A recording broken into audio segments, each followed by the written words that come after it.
$11, sir. Checkout time. Now, I got the bill for your room right here. Looks like you were with us 3 nights. Had 2 calls to tomb service, 3 long-distance phone calls charged to your room. That's 1 using the in-room telephone and 2 using the in-room Ouija board to call friends who were a little farther off. You had 2 breakfasts at the hotel dining room. That's all on here, plus your tax. And again, I'm hoping that...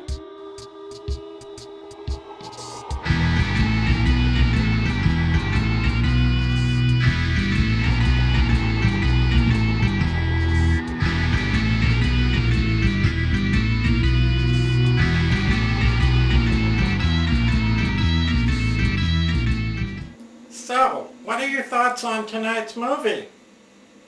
Honestly, I think it's lame. Did you just say lame? You think it's lame? Yeah. Lame? Yeah, that's what I said. I think it's a lame movie. Why? That is so insensitive of you. I mean, do you even know what lame really means? Well, why? It means when you can't walk, or when you can't walk very well. So? So you just said a movie you don't like is the same as all the people who can't walk well, like people with a broken leg or sore feet, or people who, you know, through no fault of their own, can't walk well. I don't follow you. Look. I mean, it's insulting. It's insensitive. No, I'm just saying that's a lame movie, that's all. All I meant was... No.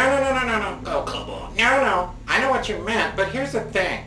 I mean, how would you like it if somebody said, "Oh, I don't like that movie. It's like one half of a conjoined twin Cyclops zombie skull."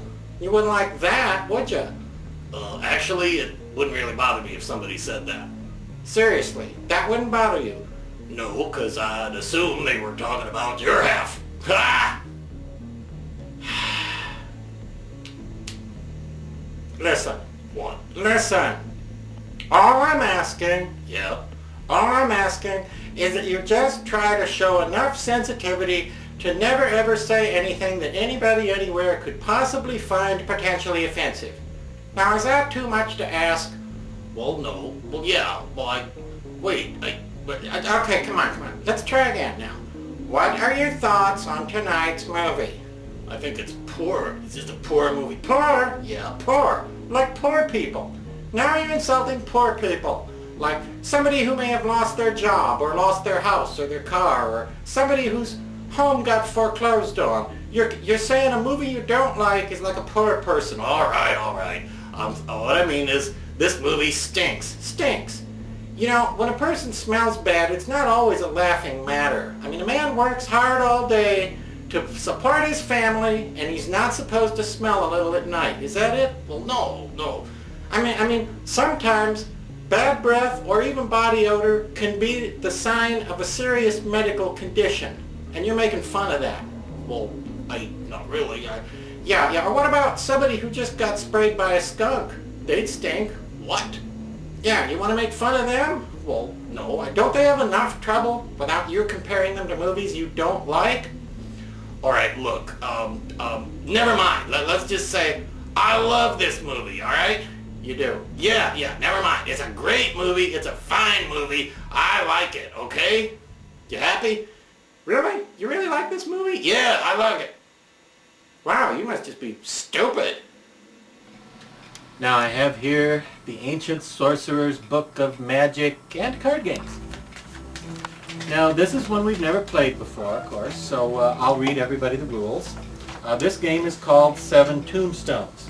Okay. Now the person already picked by the coin toss shuffles the deck and gives each player 8 cards. All right, and then sets the deck down in the middle. Then everyone looks at his or her 8 cards and separates them with the red cards to the left and the black cards to the right. Now anyone whose red cards total less than 12 or whose black cards total more than 16 is allowed to take one more card off the top of the deck if they give 2 of their original cards to the player to their left. Now if you have 3 5s or 4 7s, you have to put 1 card back in the deck, unless you also have 2 kings, in which case you put 2 cards back. Was that left or right? Yeah. To the right? To the right, yeah. Left. Everyone adds up all their totals then, and the person with the highest number at this point is known as the rat catcher. The rat catcher may then take 1 card from each person as long as it doesn't leave that person with red cards totaling less than 11, except when they have 2 6s. Now the player to the right of the rat catcher then has to draw 2 cards off the deck, pick 1 to keep, and give the other one to the player to his or her left. Everybody lays down their cards face up, all except the last 2 cards, unless they're both red. Then you can trade a black card for a red card from the player to your right, unless that player has a B in his or her name, surname.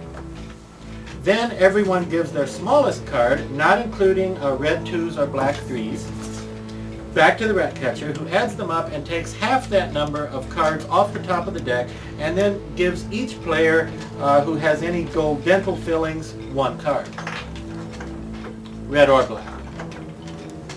Each player can then trade a red card higher than a 5 or a black card smaller than a 7 to any other player, provided they then reshuffle the deck and trade highest cards with the player to their right. Then if you have 3 6s or 2 8s, you can give either 1 red card or 2 black cards to any other player, unless that player has either 3 9s or 5 aces, in which case they've been cheating. Then any player who has 4 cards higher than a 5 or 5 cards higher than a 4 can take... Hey, I got a question.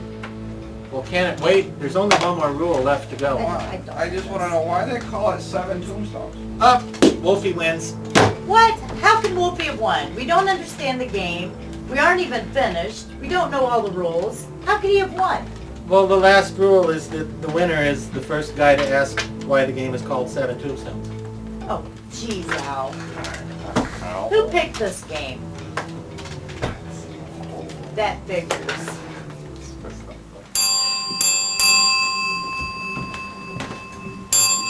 Hi, what you need? It's about time you got here. I've been standing here ringing this bell for 7 minutes and 40 seconds. So what do you need? I have a complaint about my room. What's your complaint?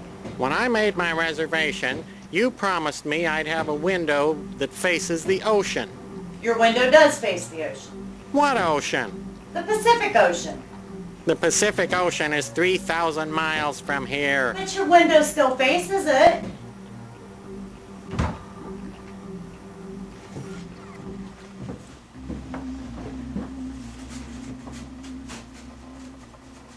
And now your local forecast with meteorologist David Layton. Did he just call me a meteorologist? I might be a little meaty, but I'm not a urologist. Hey, we're burning moonlight here. Okay, sorry.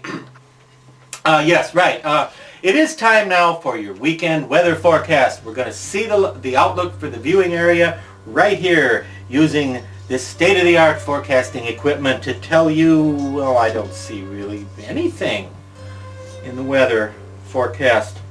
Not a thing. I'm sorry. Bear with me a second. Maybe the crystal's just a bit smudgy because sometimes that happens. The crystal can get dusty and you need... Oh wait, fog! Look at that fog. Heavy fog. Yes, I would say over over pretty much all of our viewing area. Heavy fog in the morning, possibly leading to some hazardous driving conditions. So you're going to want to get an early start. And then, oh wait, the fog dissipates pretty quickly, it looks like. Yeah, and then after that, I'm not seeing anything. I think it does need a little cleaning. Hang on, I think this is what we need. Just because sometimes, again, the ball can get a little smudgy and it makes it hard to predict the... Oh wait, rain! Suddenly I see rain, yeah, heavy rain in fact. A real cloudburst. I would say several inches of rain. Flooding conditions, once again, hazardous roadway conditions because... What's this? You know, the rain is going to change to snow. Yeah, I'm sure of it now. According to the crystal ball, the rain is going to change to snowfall sometime tomorrow. I see big white flakes of snow, and oh my goodness, and then there will be an invasion of giant insects, some kind of huge, horrible mutant fleas as big as mid-sized automobiles. Oh dear, I better go tell the police. I better go tell the Weather Bureau. I better go tell the mayor. I better go put this back on the chandelier. I don't...